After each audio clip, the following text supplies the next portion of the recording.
चिंतन श्री गुरुदेव दत्त श्री स्वामी समर्थ। तुम्हा सर्वांचं आपल्या स्वामी शक्ती या चॅनलमध्ये मनापासून स्वागत आहे। स्वामी तुम्हा सर्वांच्या सर्व चांगल्या इच्छा पूर्ण करोत एवढीच स्वामींच्या चरणी प्रार्थना करते आणि आपल्या आजच्या या नवीन आणि सुंदर व्हिडिओला पुन्हा एकदा नव्याने सुरुवात करते। भक्तांनो, आपल्यापैकी प्रत्येक जण हा नक्कीच स्वामी भक्त असेल आणि जोही स्वामी भक्त असतो तो प्रत्येक जण महाराजांची एक तरी सेवा ही दिवसभरात करत असतो। बघा, आपण नित्य सेवा करतो, अनुष्ठान करतो, व्रत करतो, असंख्य सेवा आपल्याकडनं घडत असतात। त्यामध्ये सर्वात महत्त्वाची सेवा म्हणजे तारक मंत्र, जो आपण रोज नित्य सेवेतही म्हणतो, तारक मंत्राचं अनुष्ठान देखील करतो। तारक मंत्र म्हणजे काय तर श्री स्वामी समर्थ महाराजांनी आपल्या भक्तांसाठी दिलेला एक बोल आहे किंवा आपल्या आयुष्याला, आपल्या जीवनाला तारणारा एक सर्वात अद्भुत मंत्र म्हणजे तारक मंत्र। बघा, तारक मंत्र हा असा मंत्र आहे जो आपल्या आयुष्यामध्ये चमत्कार घडवतो। ज्यांच्या आयुष्यामध्ये या तारक मंत्राने चमत्कार घडवलेला आहे त्या प्रत्येकाने आपल्या या व्हिडिओमध्ये आज कमेंट करून नक्कीच सांगा। बघा, आपल्या जीवनामध्ये किती मोठं संकट आलं असेल, किती मोठं एखादं विघ्न असेल, किती मोठी एखादी अडचण आलेली असेल, एखादा आजार आपल्या घरामध्ये असेल, अशी बऱ्याच वेळा अवस्था असते की कुठला मार्गच सापडत नाही, एखाद्या आपल्या घरातील सदस्य मृत्यूच्या दारात असतो, अगदी म्हणजे भयंकर कंडिशन असते। पण जेव्हा तारक मंत्र म्हणायला सुरुवात करतो किंवा तारक मंत्र ऐकायला सुरुवात करतो तेव्हा सगळ्या बाधेतून, दुःखातून, त्रासातून, संकटातून, रोगातून, आजारपणातून, सर्वातून आपली मुक्तता होते। तारक मंत्राचा प्रभाव हा इतका आहे की आपलं जीवन बदलून जातं। आता जे ही सेवा करत असतील, जे नित्य सेवेत म्हणत असतील किंवा अनुष्ठान करत असतील त्यांना याचा अनुभव नक्कीच आला असेल। आता ज्यांना काहीतरी स्वामींची सेवा करायची, तर आम्ही नवीन सेवेत आलेलो आहोत, आम्हाला नक्की काय करावं ते कळत नाही, तर प्रत्येकाला मी आवर्जून सांगेन, फक्त मी सांगते म्हणून तरी तारक मंत्र म्हणायला सुरुवात करा आणि आयुष्यात किती बदल होतो ते स्वतःच अनुभवा। आत्ताच्या या व्हिडिओमध्ये मी तुम्हाला याच तारक मंत्राचा एक अत्यंत महत्त्वाचा उपाय सांगणार आहे।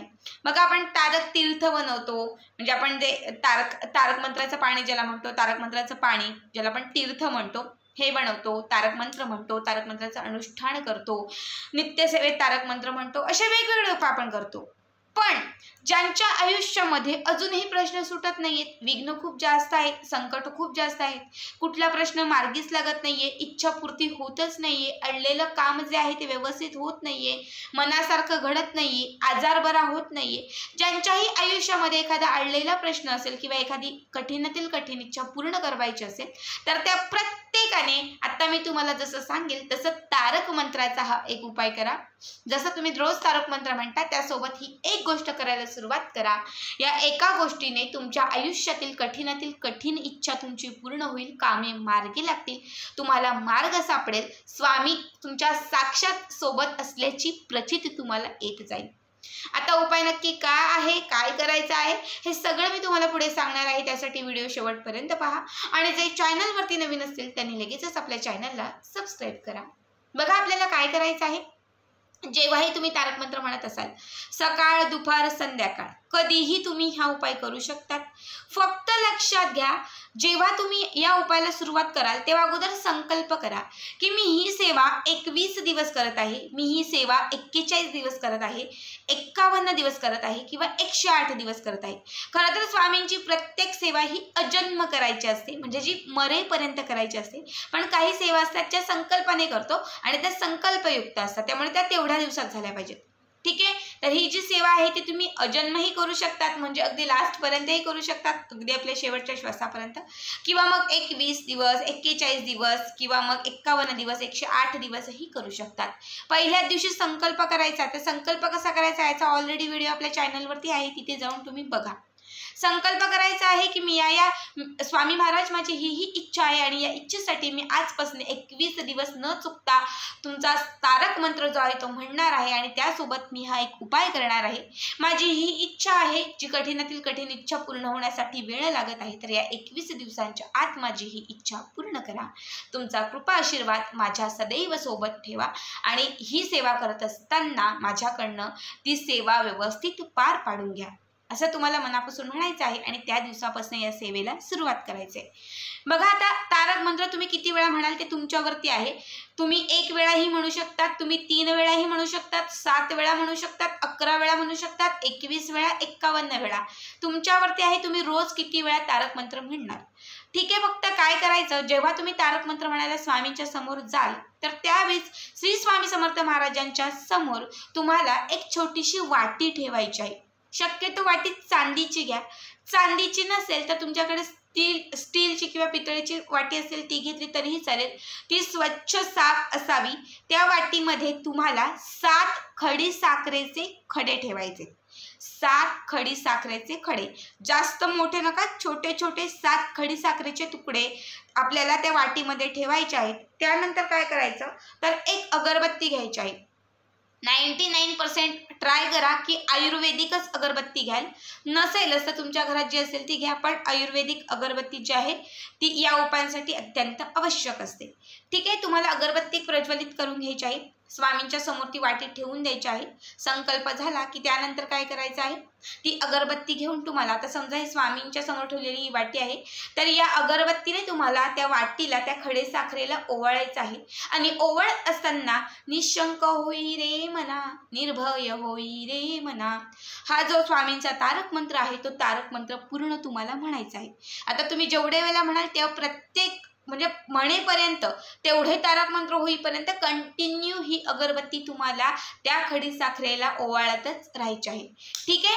हे सगळं झालं. आता 3-7 वेळा, जेवढ्या वेळा तुमचं आहे तेवढ्या वेळा तुमचं म्हणून झालं. अगरबत्ती ओवाळून झाली की त्यानंतर राहिलेली उरलेली अगरबत्ती बाजूला लावून द्यायची आहे. त्यानंतर या अगरबत्तीची खाली पडलेली जी राख आहे ती राख तुम्हाला हातामध्ये घ्यायची आहे. उजव्या हातात ती राख उचलून घ्यायची आहे आणि जी खडी साखरेची वाटी तुम्ही स्वामींच्या समोर ठेवली होती अशा पद्धतीने तुमची इच्छा व्यक्त करत आणि श्री स्वामी समर्थ म्हणत तुम्हाला ती जी राख आहे ती तुम्हाला त्या खडी साखरेच्या वाटीमध्ये तुम्हाला, म्हणजे फुंकेनेच तुम्हाला, अगदी 1 कण जरी उडला तरीही चालेल, फक्त फुंक म्हणून हातात फुंक घेऊन तुम्हाला थोडीशी ती खडी साखरेवरती फुंकायची आहे. ठीक आहे. हे करून झालं की त्यानंतर ती जी खडी साखर आहे, खडी साखरेची जी वाटी आहे ती तुम्हाला तिथून उचलायची आहे आणि संपूर्ण दिवसभरामध्ये यातील एक खडा तुम्हाला स्वतःला ग्रहण करायचा आहे. हा उपाय तुम्ही पतीसाठी केला असेल, मुलांसाठी केला असेल, कुणासाठीही केला असेल, तर ही जी खडी साखर आहे ती तुम्हाला स्वतःलाच खायची आहे. हे लक्षात ठेवा. तुम्ही जरी ही खडी साखर खाल्ली तरी त्याचा जो लाभ आहे तो तुमच्या पतीला, मुलांना आणि तुम्हाला होणार आहे. कारण उपाय जो आहे तो तुम्ही करत आहात. मी स्वतः हा उपाय जो आहे तो माझ्या पतीसाठी केलेला आहे आणि हे सगळं मीच करत होते. याचा खूप मोठा मला अनुभव आहे आणि त्यामुळेच मी तुम्हाला हे सांगत आहे. अत्यंत छोटा, साधा, सोपा उपाय आहे. दररोज असाही आपण नित्यसेवेत तारक मंत्र म्हणत असतो, पण या पद्धतीने जर तुम्ही इच्छा प्राप्तीसाठी किंवा एखादी अडलेली इच्छा पूर्ण करण्यासाठी जर तुम्ही हा उपाय केला तर तुमची कितीही अडलेली इच्छा, कितीही वर्षांपासून जुनी असणारी एखादी इच्छा असेल तर ती इच्छा तुमची या संकल्पाच्या आत, म्हणजे या 21 दिवसांच्या किंवा 41 दिवसांच्या आत पूर्ण होणार आणि होणारच. बघा, या मंत्रात खूप अफाट शक्ती आहे. नुसतं ऐकून शांत बसू नका, उपाय करायला सुरुवात करा. कराल तेव्हाच तुम्हाला ते कळेल. अत्यंत साधा सोपा उपाय होता. तर आजचा हा उपाय तुम्हाला कसा वाटला नक्की कमेंट करा आणि असेच पुढचे व्हिडिओ पाहण्यासाठी चॅनलला सबस्क्राईब करा. भेटूयात पुन्हा एकदा अशाच एका नवीन, सुंदर आणि छान व्हिडिओमध्ये. तोपर्यंत सर्वांनाच धन्यवाद. श्री स्वामी समर्थ. जय जय स्वामी समर्थ.